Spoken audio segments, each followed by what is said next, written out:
안녕하세요. 유상민 목사입니다. 제가 신수동교회에서 부교역자로 사역할 때 이런 간증을 들었습니다.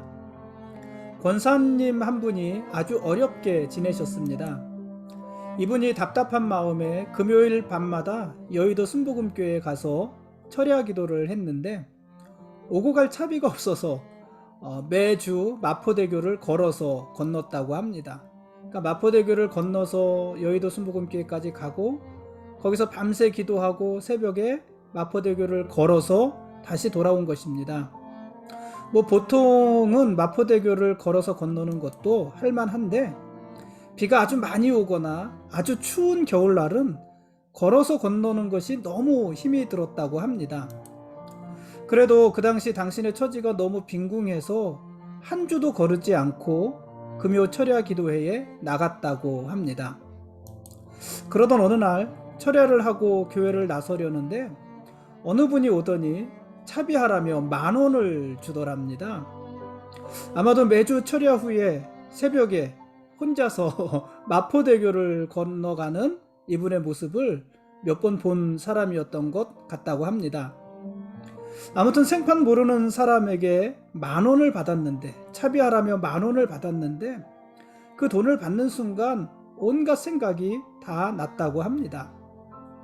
주머니에 돈이 한 푼도 없었는데 갑자기 10,000원이란 돈이 생기니까 이것저것 해야 할 일들이 아주 많이 생각이 났고, 하나님이 그 일 하라고 10,000원을 주셨나? 이런 생각도 났다고 합니다. 그런데 이분이 그 10,000원을 들고 교회 문을 나서는 내내 그 권사님 마음속에는 차비하세요 했던 말만 생각이 나더랍니다. 그래서 이 권사님은 그래, 이 돈은 하나님이 나에게 차비로 주신 것이다, 이렇게 받아들이고요. 여의도 순복음교회에서 택시를 잡아타고 집에 가셨다고 합니다. 매일같이 걸어서 건너던 마포대교를 자그마치 택시를 타고 건넌 것입니다. 이것은 당시 이분이 누릴 수 있는 최고의 호사였습니다. 저는요, 이 간증을 들으면서 얼마나 통쾌했는지 모릅니다. 제가 지금껏 수많은 간증을 들어봤지만 이 권사님 간증처럼 속이 후련했던 간증은 없습니다. 만일 이 권사님이 10,000원을 아껴서 버스를 탔다거나 아니면 마포대교를 여전히 걸어서 건너고 그 남은 돈으로 식구들 먹을 쌀을 샀다거나 아니면 하나님께 감사헌금을 드렸다거나 했으면 별로 감동스럽지 않았을 것입니다. 그런데 하나님이 차비로 주신 것이니 차비로 쓴다, 그렇게 받아들이시고 버스도 아니고 택시를 타고 마포대교를 건너셨다고 하니 그 말이 얼마나 멋있었는지 모릅니다. 그 후에 이 권사님은요, 괌으로 이사를 가셨는데 들리는 말로는 이 권사님 남편이 공사한 도로를 지나지 않고는 괌에서 살 수 없다고 할 정도로 많은 공사를 했다고 합니다. 그만큼 이 권사님의 삶이 나아지신 것입니다. 오늘 집사님 한 분이 양복값을 주셨습니다. 양복 케이블하고 양복값을 주셨습니다. 근데 그 양복값이 보통 제가 입는 양복값으로는 너무 많은 돈이었습니다. 그래도 양복 사 입으라고 주신 돈이니 양복을 사 입어야겠는데, 그런데 양복값으로는 돈이 너무 많고, 그래서 주변에 형편이 아주 조금 좋지 못한 목사님 3분에게 연락해서 같이 양복집에 갔습니다. 그리고 양복 4벌을 샀습니다. 명품은 아니지만요, 그래도 좋은 브랜드의 양복이고 2월 상품이 아니라 신상 양복입니다. 목사님들 모두 좋아했고 저도 새 양복 앞에서 기분이 참 좋았습니다. 여러분, 돈은요 악하지 않습니다. 잘만 사용하면 돈보다 귀한 것이 없습니다. 돈은 자기 손에 움켜쥐려고만 하면 썩어서 냄새가 나지만 움킨 손을 펴서 필요한 곳으로 흘려보내면 죽을 사람도 살려내는 아주 신비한 능력을 발휘하는 것이 돈입니다. 그러니 돈은 참 좋은 것 아닙니까? 여러분, 모두 돈 많이 버셔서요, 필요한 곳으로 잘 흘려보내며 사십시오. 오늘 말씀 보시겠습니다.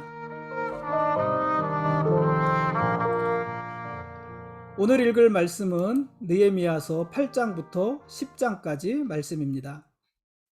예루살렘 성벽을 완공한 후에 이스라엘 백성들은 수문 앞 광장에 모여서 에스라가 낭독하는 율법의 말씀을 들었습니다. 그때 레위 사람들은 백성들 곁에 서서 에스라 선지자가 낭독하는 말씀의 뜻을 설명해 주었습니다. 그러니까 에스라가 하나님의 말씀을 낭독하고 레위인들은 백성들 사이에 있으면서 그 말씀의 의미를 설명해 주고, 이런 식으로 성경을 읽었습니다. 이스라엘 백성들은 에스라가 율법책을 펼칠 때 다 같이 일어섰고 아멘하며 엎드려 경배했습니다. 그들은 에스라가 낭독하는 율법의 말씀을 에스라의 소리가 아니라 하나님의 음성으로 들은 것입니다. 에스라가 읽어주는 율법의 말씀을 듣고 또 그 뜻을 깨달은 이스라엘 백성들은요, 통곡했습니다. 통곡했습니다. 그동안 이스라엘은 오랜 고난의 이유, 자기들이 오랫동안 고난받는 이유를 사실 잘 알지 못했습니다. 그런데 하나님의 말씀을 들으면서 자기들이 왜 그동안 그렇게 고난을 당해야만 했는지 그 이유를 알게 된 것입니다. 이스라엘의 고난의 이유는 다 자기들의 죄 때문이었던 것입니다. 그래서 이스라엘 백성들은 자신들이 잘못 살았던 삶을 돌아보면서 통곡한 것입니다. 울면서 회개한 것입니다. 그때 에스라와 느헤미야와 레위인들은 오늘은 여호와의 성일이니 울지 말라, 이렇게 권면합니다. 이에 이스라엘 백성들은요, 눈물을 닦고 기뻐하고 즐거워하면서 먹고 마셨습니다. 이스라엘 백성들은 율법의 말씀에 초막을 지으라는 말씀을 발견하고요, 모든 백성이 초막을 지었습니다.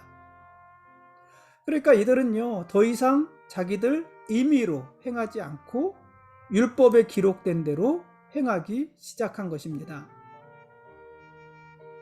이스라엘 백성들은 7월 24일 한 날을 정해서 다 같이 모여서 율법의 말씀을 듣고 그 후에 자신들의 죄를 자복하며 회개했습니다. 그들은 금식의 베옷을 입고 티끌을 뒤집어 쓴 모습으로 여호와께 나왔습니다. 그들은 죄값으로 죽어 마땅한 죄인의 모습으로 하나님께 엎드렸습니다. 그들은 죄악된 삶에서 돌이켰습니다. 하나님께 참여하기 위해서 이방 사람들과는 모두 절교했습니다. 이방 사람들과 절교했다는 것이 무슨 말이에요? 그것은 하나님을 대적하는 이방 사람들의 종교, 이방 사람들의 문화, 그들의 삶의 방식, 이 모든 것으로부터 분리됐다, 단절했다 하는 의미 아니겠습니까? 단지 사람을 배척했다는 것이 아니라 하나님을 알지 못하는 그들의 모든 문화와 생활 습관, 또 하나님을 대적하는 그들의 우상, 이 모든 것을 단절했다는 것입니다. 이들은 낮 시간의 4분의 1 동안 율법을 낭독했고요, 사람들은 서서 그 말씀을 들었습니다.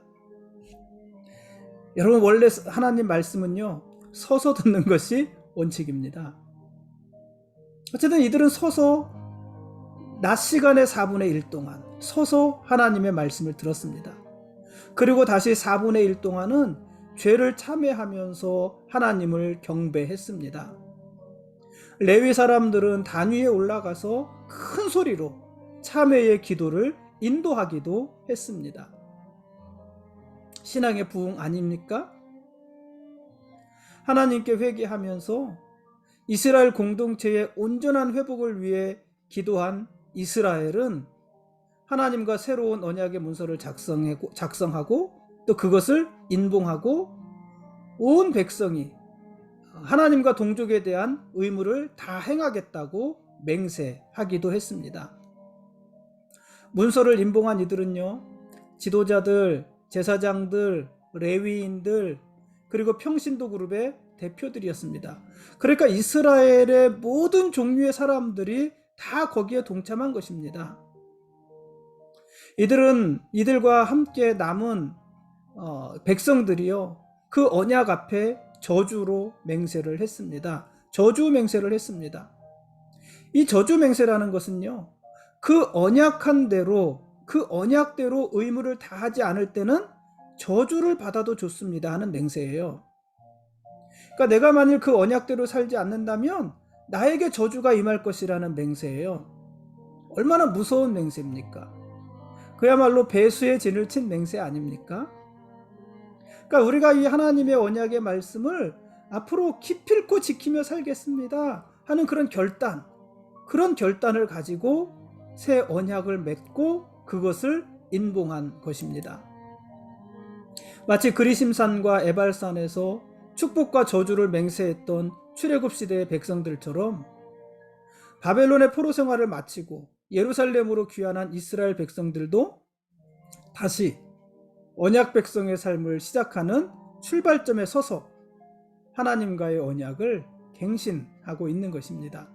새로 하나님과 언약을 맺고 있는 것입니다.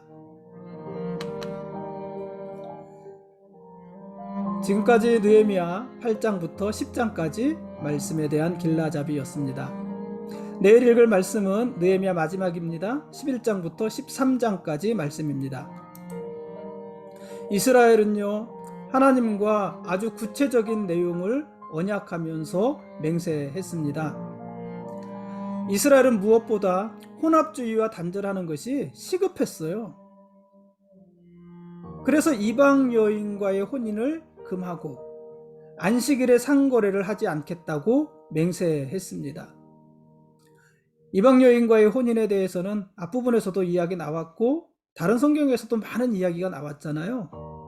이방 여인과 결혼함으로 인해서 그들의 문화, 우상, 그 모든 것을 받아들인 거잖아요. 그러면서 하나님과 이방신들이 교묘하게 섞인 거예요. 혼합주의가 돼버린 것입니다. 그것을 주의하기 위해서 이방인과 결혼하지 않겠고 안식일에 상거래하지 않겠다. 안식일을 지킴으로 우리의 정체성이 이스라엘임을 보이겠다. 이렇게 맹세했습니다. 그리고 안식년을 지킬 것도 맹세했습니다. 여러분, 안식년은요, 모든 것을 원상태로 돌려놓는 거잖아요. 리셋하는 것이에요. 내가 빌려준 것이 있어도, 종으로 삼은 것이 있어도 모든 것을 원상태로 돌려놓는 것이 안식년이에요. 그러니 어떤 사람에게 이 안식년은 얼마나 손해되는 일이겠습니까? 그런데 그 안식년을 지킬 것도 맹세했습니다. 이 계명을 온전히 실천할 때 이스라엘은 자기들 힘으로 바벨탑을 쌓아가는 인간 제국이 아니라 하나님의 은혜로 살고 이웃과 더불어서 사는 하나님 나라 백성의 진면목을 보여줄 수 있게 되는 것입니다. 그래서 안식년을 행할 것도 맹세했습니다. 예루살렘으로 귀환한 이 이스라엘은요, 또한 성전에 대한 의무도 맹세했습니다. 예루살렘으로 귀환한 이 공동체는요, 무엇보다도 성전 공동체여야 했습니다. 그들은 하나님을 삶의 구심점으로 삼는 나라, 하나님의 계명을 삶의 방식으로 삼는 백성으로 부름받은 사람들이기 때문에 그렇습니다. 이를 위해서 그들은 무엇보다도 성전 중심의 삶을 회복하는 일을 먼저 해야 했던 것입니다. 그래서 성전에 대한 의무를 다할 것을 맹세하는 것입니다. 자기 삶을 꾸리는 것조차 감당할 수 없는 그렇게 힘든 삶을 살아가는 사람들이 먼저 하나님 나라와 하나님의 의를 구하고 이웃들을 섬길 때 하나님이 어떻게 그들의 삶을 책임져 주시는가 하는 것은 이미 성경과 역사가 증명하고 있잖아요. 그런 삶을 살겠다는 것입니다. 예수님께서도 너희는 먼저 그의 나라와 그의 의를 구하라. 그리하면 이 모든 것을 너희에게 더하시리라. 이렇게 말씀하셨습니다. 여러분, 지금 우리에게 필요한 것은요, 우리가 다시 하나님 말씀 앞에 진지하게 서는 것입니다. 알고 지었건 모르고 지었건 우리가 지은 죄를 하나님 앞에 철저히 회개하고 그 죄로부터 돌이키고, 그리고 하나님과의 언약을 새롭게 하는 것입니다. 그리고 그 언약을 힘써서 지켜 나가는 것입니다. 그것이 지금 우리에게 필요한 것입니다. 우리가 그렇게 할 때 그 외의 모든 것들은 하나님이 채워주시는 것입니다. 내가 움켜잡기 때문에 내 것이 되는 것이 아니라, 나는 움킨 손을 펴서 흩어 구제하고 구제하여도 하나님께서는 우리에게 필요한 모든 것을 주시는 것입니다. 채워주시는 것입니다. 그래서 먼저 그의 나라와 그의 의를 구하는 것입니다. 이러한 모든 것에 대한 이야기를 이스라엘의 지난 역사가 오늘 우리들에게 증명하고 있는 것 아니겠습니까? 오늘 여기까지 하겠습니다.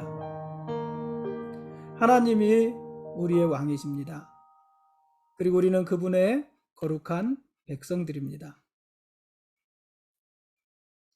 고맙습니다.